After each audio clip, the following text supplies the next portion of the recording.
E a Igreja Adventista, como é que chegou aí?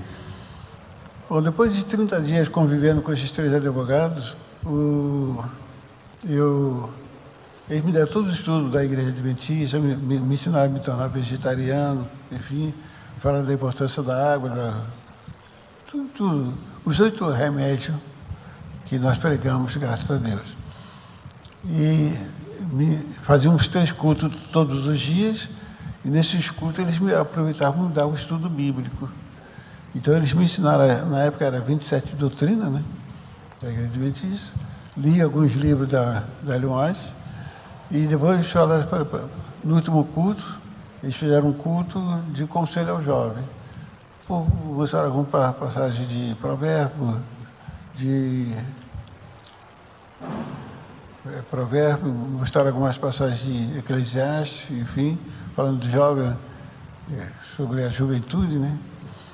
E me aconselharam, todo mês, final do mês, eu lesse 2 livros, para ver se eu estava vivendo o cristianismo autêntico.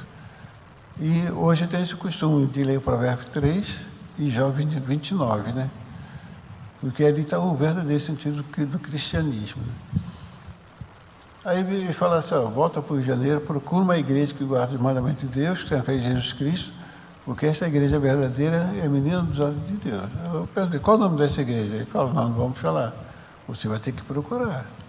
Vim para o Rio de Janeiro, comecei a procurar a igreja, enfim, levei 2 anos e meio procurando a igreja. Eu entrava numa igreja, não tinha o que eu tinha aprendido, eu saía, né? Às vezes discutia até com o pastor, enfim.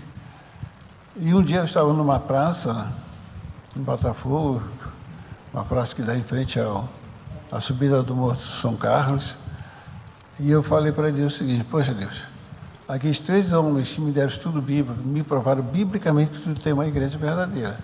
Só que já estou 2 anos e meio e não achei essa igreja. Eu vou lhe fazer um desafio. Se tu hoje, agora, não me mostrar a tua igreja, eu vou voltar para o crime de novo. Porque perdido por perdido acaba logo com a minha vida.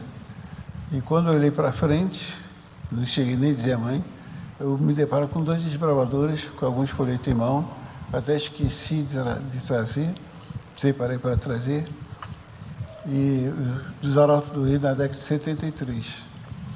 E eles pararam na minha frente, sentaram do meu lado, começaram a falar sobre anjos. Aí eu falei para Deus, Deus, se esses 2 garotos que estão uniformizados estão falando sobre anjos, se eles pertencem à sua igreja verdadeira, que eles falem comigo agora. O que mais falou, pegou o folheto e me deu, disse assim, moço, os Arautos do Rei estão fazendo uma série de conferências e esse é o seu convite. Eu li o convite, achei muito bonito. E eu falei assim, vocês são de que igreja? Adventista Sétimo Dia. Eu falei, eu nunca ouvi falar nesta igreja.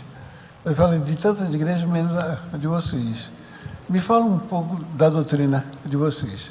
E ele começou a falar sobre o sábado, sobre os 10 mandamentos, sobre o santuário, os juízes investigativos, justamente essa igreja que eu estou procurando. Me leva lá. E eles me levaram para a igreja de Botafogo, me apresentaram para o pastor César César, pastor Roberto Conte, que era o orador do quarteto. Da voz da profecia era o tio dele, que era o pastor Rabelo, e ele era sobrinho. E depois ele disse assim, você sobe, que a igreja de Botafogo é aí em cima, né? A minha surpresa foi que, quando eu entrei dentro da igreja, como as pessoas me reconheceram, alguns queriam sair da igreja, enfim, porque achavam que eu era um dos maiores bandidos, achavam não, que tinham certeza, né? E que eu poderia estar ali para assaltar os irmãos, as irmãs, enfim, foi aquela confusão toda. Mas, graças a Deus, ao ouvir a mensagem, eu percebi que era a mesma mensagem que eu tinha ouvido na prisão, os carmeiros, todo aquele processo todo. E quando eu olhei para a janela do lado esquerdo, a mesma luz que me apareceu na cela, e a mesma voz me chama, Adilson, Adilson, Adilson, fica aí aqui, porque esta é a minha igreja verdadeira e a menina do meu santuário. Eu não tive mais dúvida que eu tinha achado a igreja verdadeira.